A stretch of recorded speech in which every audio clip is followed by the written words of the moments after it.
కాండ్రకోట కాకినాడ జిల్లాలో పెద్దాపురం సమీపంలో ఉన్నటువంటి ఈ కాండ్రకోట గ్రామం ఇప్పుడు తీవ్ర చర్చనీయాంశంగా మారిపోయింది.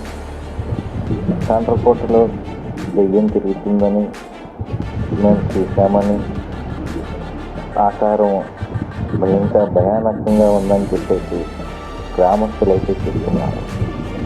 ఏదైనప్పటికీ కూడా ఎంతో అభివృద్ధి చెందుతున్న దేశాల్లో మనం 2వ స్థానంలో ఉన్నప్పటికీ కూడా ఇంకా అనేక రకాలైనటువంటి మూఢనమ్మకాలతో ప్రజలు ఇంకా ఈ అంధవిశ్వాసాలతో మూఢనమ్మకాలతో మధ్యన నలిగిపోతూ ఇదిగో పులి అంటే అదిగో తోటన్న సన్నంగా మారిపోయింది.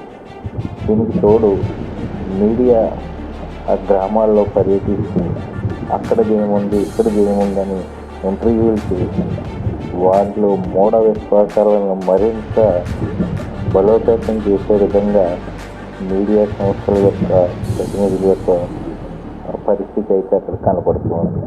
ఏదైనప్పటికీ కూడా జన విజ్ఞాన వేదిక గ్రామంలో పర్యటించి అక్కడ ఇవన్నీ అంధవిశ్వాసాలు మూఢనమ్మకాలు తప్ప దెయ్యం అనేది లేదు, దెయ్యం అయితే మనుషులు చూసి ఎందుకు పారిపోతుంది అని చెప్పేసి వాళ్ళకి ఎంత అవగాహన కల్పిస్తున్నప్పటికీ కూడా ఆ గ్రామంలో ఇంకా దెయ్యం తిరుగుతుందని గ్రామంలోని యువకులంతా రాత్రి నిద్రాహారాలు మాని కాపలాలు కాసే పరిస్థితి అయితే కనపడుతుంది.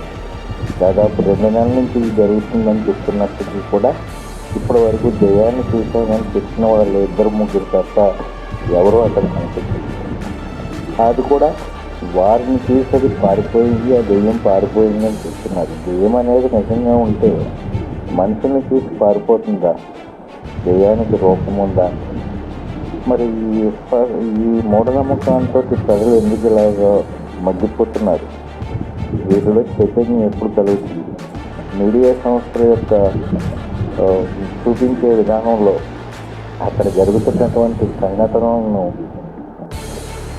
కుండబద్దలు కొట్టినట్టుగా చూపిస్తూ వారికి అవగాహన కల్పించాల్సింది పోయి అది అక్కడ జరుగుతున్నటువంటి వాళ్ళ యొక్క భయాన్ని మరింత రెట్టింపయ్యే విధంగా మీడియా ప్రతినిధులు వారి ఇంటర్వ్యూల్లో ఎక్కడ చూశారు, ఎలా చూశారు అని చెప్తూ ఆ ప్రదేశాలను చూపిస్తూ అనేక రకాలుగా అక్కడి ప్రజలు మరింత భీతిల్లిపోయే విధంగా మీడియా వ్యవహరిస్తుందని చెప్పుకోవచ్చు. ఏదైనప్పటికీ మూఢ విశ్వాసం తరిమి కొట్టేందుకు మీడియా కూడా తన వంతు పాత్ర పోషించాలి.